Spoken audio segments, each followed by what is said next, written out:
주 하나님 지으신 모든 세계 내 마음 속에 그리어볼 때 하늘의 별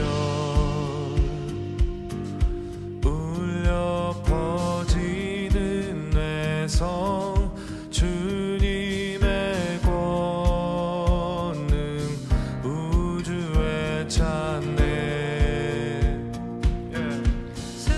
숲속이나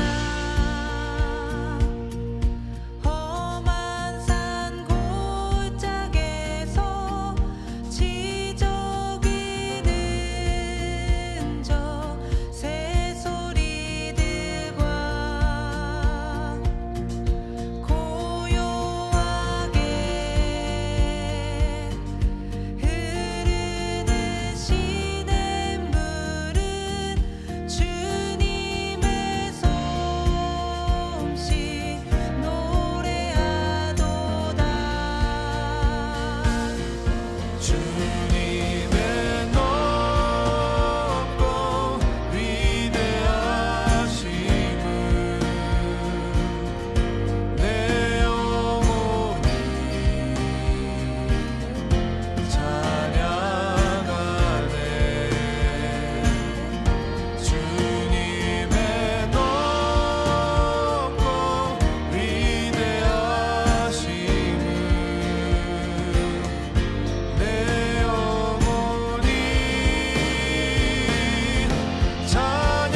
샬롬, 주님의 평강이 여러분과 함께하기를 기원합니다. 오늘 성경 읽기와 말씀 묵상을 통해 하나님의 말씀을 깨닫는 지혜와 기도하고 간구하는 모든 것들 위해 응답의 열매가 충만하기를 소망합니다. 오늘 성경 읽기 내비게이션은 사무엘서 시편 끼워 읽기 제19편입니다. 다윗의 시 인도자를 따라 부르는 노래.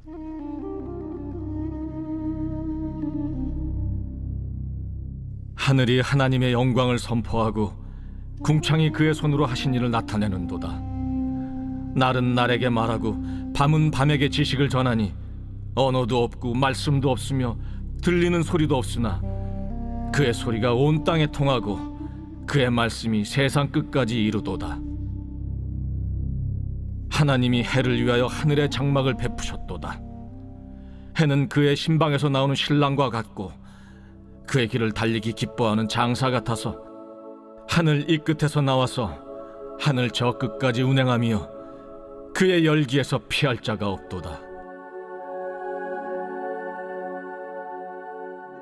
여호와의 율법은 완전하여 영혼을 소송시키며 여호와의 증거는 확실하여 우둔한 자를 지혜롭게 하며 여호와의 교훈은 정직하여 마음을 기쁘게 하고 여호와의 계명은 순결하여 눈을 밝게 하시도다. 여호와를 경외하는 도는 정결하여 영혼까지 이루고 여호와의 법도 진실하여 다 의로우니 금 곧 많은 순금보다 더 사모할 것이며 꿀과 송이꿀보다 더 달도다. 또 주의 종이 이것으로 경고를 받고 이것을 지킴으로 상이 크니이다. 자기 허물을 능히 깨달을 자 누구리요? 나를 숨은 허물에서 벗어나게 하소서. 또 주의 종에게 고의로 죄를 짓지 말게 하사 그 죄가 나를 주장하지 못하게 하소서. 그리하면 내가 정직하여 큰 죄과에서 벗어나겠나이다. 나의 반석이시요 나의 구속자이신 여호와여, 내 입의 말과 마음의 묵상이 주님 앞에 연락되기를 원하나이다.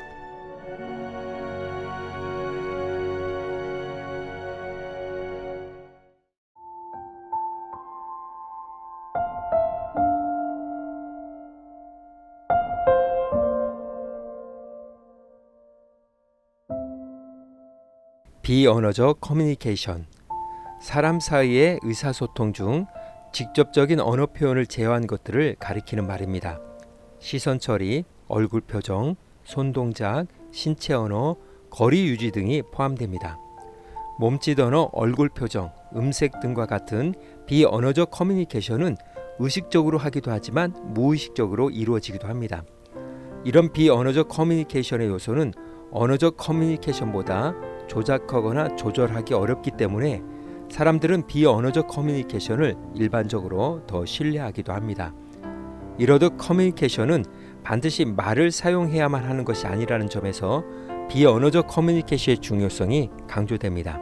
반면 문서 커뮤니케이션은 시간적인 제약 없이 반드시 남겨두어야 할 때, 미래 예측에 대한 정보 참조를 할 때, 공식적 자료로 남겨두고자 할 때 등이 효과적입니다.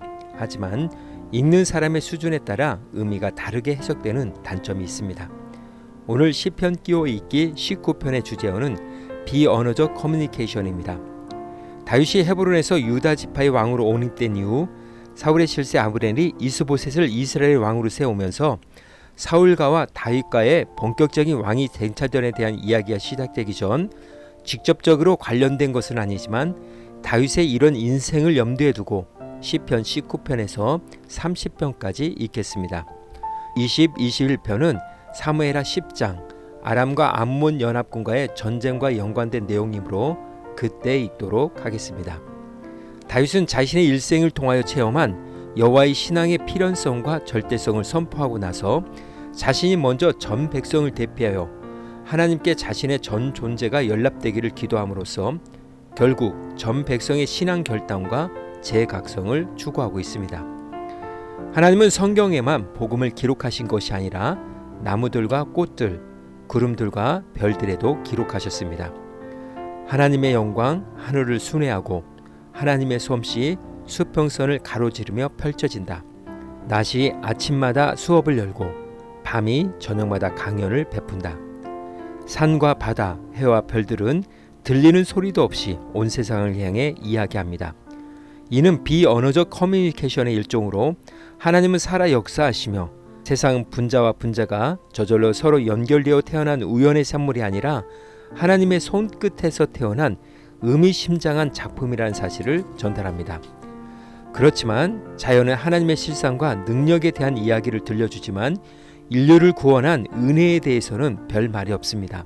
오로지 성경 말씀만이 영적으로 어두운 눈을 밝혀주며 영혼을 소생시킵니다. 하나님의 계시는 온전하여 우리 삶을 회복시키고 하나님의 이정표는 확실하여 바른 길을 알려준다. 하나님의 인생 지도는 정확하여 기쁨에 이르는 길을 보여주고 하나님의 지시는 분명하여 알아보기 쉽다. 하나님의 명성은 순금같이 변함없고 하나님의 결정은 정확하여 한치의 오차도 없다. 그뿐이 아니니 하나님의 말씀은 위험을 경고하고 감춰진 보물이 있는 곳도 알려준다. 하나님의 말씀이 아니면 우리가 어떻게 이를 찾고 우리의 어리석음을 어떻게 분별할 수 있겠는가? 하나님의 말씀이 이런 역사를 일으키므로 성경은 처음부터 끝까지 어김없이 진실이며 신뢰할 만하다는 사실을 인정하고 받아들여야 합니다. 매일 말씀을 묵상할 뿐만 아니라 거기에 비추어 자신을 낱낱이 돌아보아야 합니다.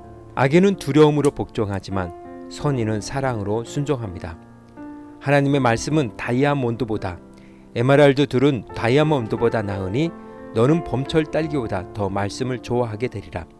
붉게 잘 익은 딸기보다 더. 언제 어디서 무슨 일이 일어날지 모르는 인생 항로에서 우리가 참으로 의지해야 할 것은 성경이라는 나침반입니다. 성경이라는 렌즈로 나무들과 꽃들, 구름들과 별들을 볼 때 지혜와 기쁨 그리고 달콤함을 맛보게 될 것입니다. 오늘 구약 성경 읽기 내비게이션은 사무엘서 시편 끼워 읽기 19편 비언어적 커뮤니케이션이었습니다. 이 시간 기도의 자리로 나아갑니다.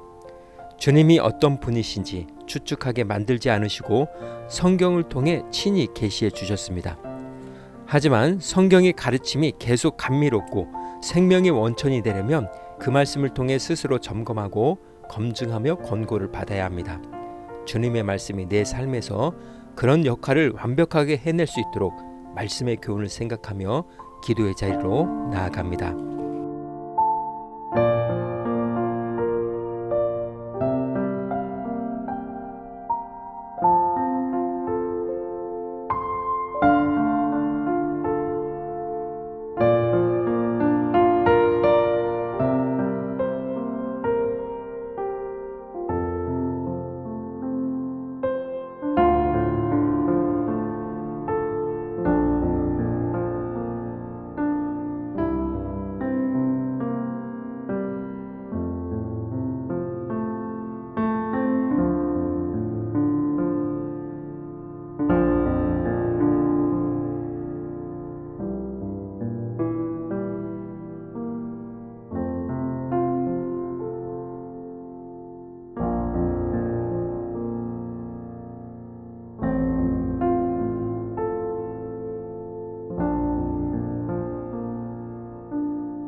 사랑의 하나님, 하늘을 올려보고 땅 위를 걸어가며 창조주 하나님의 위대하심을 깨달아 모든 상황 속에서 하나님의 거룩함을 드러내는 삶이 되기를 소망합니다. 오늘은 이렇게 고백하며 나아갑니다. 믿음의 눈 들어보면 주님의 뜻 알게 됩니다. 예수님의 이름으로 기도합니다. 아멘. 이제 음악이 마칠 때까지 자유롭게 기도합니다. 하나님께서 우리의 기도에 귀 기울여 주십니다.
우리의 기도를 들으신 하나님께서 오늘도 동행하십니다.